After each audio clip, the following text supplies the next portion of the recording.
സ്ഥലങ്ങളിലൊക്കെ നമ്മൾ പ്രതികരിക്കണം. എന്നാൽ ചില സ്ഥലത്ത് നമ്മൾ ക്ഷമിച്ചു നോക്കിയാൽ ചിലപ്പം നമ്മൾ പ്രതികരിച്ചതിനേക്കാളും നല്ലൊരു പോസിറ്റീവ് ഇമ്പാക്റ്റ് നമുക്ക് ഉണ്ടാക്കാൻ പറ്റും. കാരണം ഈ ക്ഷമ എന്ന ഒരു ക്വാളിറ്റി അല്ലെങ്കിൽ ആ ഒരു സ്വഭാവം അത് എപ്പോഴും ഉണ്ടാക്കുന്നത് ഒരു പോസിറ്റീവ് സിറ്റുവേഷനാണ്, ഒരു പോസിറ്റീവ് എനർജിയാണ്. അതിന് കാരണം എന്താണെന്നറിയോ?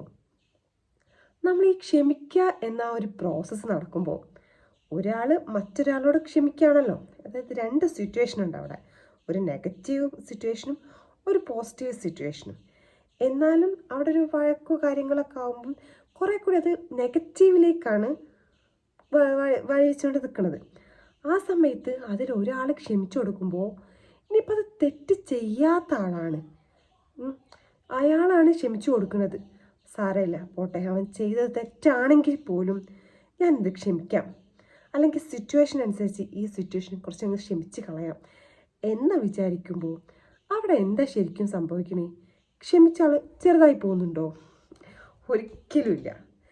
ആ ക്ഷമിച്ച ആൾക്ക് അവിടെ നല്ലൊരു പോസിറ്റീവ് വൈബ് ഉണ്ടാകുന്നുണ്ട്, അല്ലെങ്കിൽ അവരുടെ മൈൻഡിലൊരു പോസിറ്റീവ് എനർജി ഉണ്ടാകുന്നുണ്ട്.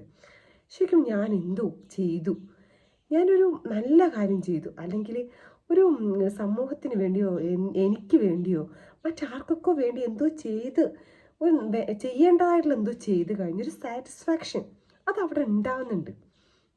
അയാൾ സ്വയം ഒന്ന് പ്രൗഡാവുന്നുണ്ട്. അതുപോലെ തന്നെ നമ്മളിപ്പോൾ ഒരാളോട് വഴക്ക് വിടുന്ന സമയത്ത് ആ വഴക്ക് തുടങ്ങി വെച്ച ആളോട് മറ്റാൾ ക്ഷമിക്കുകയാണ്, തെറ്റ് അവരുടെ ഭാഗത്തായിക്കോട്ടെ. എന്നാൽ പോലും ക്ഷമിക്കുമ്പോൾ അവിടെ എന്താ സംഭവിക്കുന്നത്? അന്നേരം അയാൾ എങ്ങനെയൊക്കെ റിയാക്ട് ചെയ്താലും കുറച്ച് കഴിയുമ്പോൾ എന്തായാലും അവർ ചിന്തിക്കും, ഷോ ഞാൻ ചെയ്ത് തെറ്റായി പോയോ, അവരെന്നോട് ക്ഷമിച്ചു തന്നല്ലോ. അപ്പോൾ അവർക്ക് നമ്മളോടൊരു മതിപ്പുണ്ടാവും, ഒരു ബഹുമാനം ഉണ്ടാവും. അവർ സ്വയം ഒന്ന് ചിന്തിക്കും, എൻ്റെ ഭാഗത്ത് തെറ്റില്ലായിരുന്നു. തീർച്ചയായിട്ടും അത് ചെയ്യും. അവർ വിചാരിക്കും, ചിലപ്പോൾ നമ്മുടെ മുന്നിൽ അവർ പ്രകടിപ്പിക്കാൻ സാധ്യത കുറവാണ്.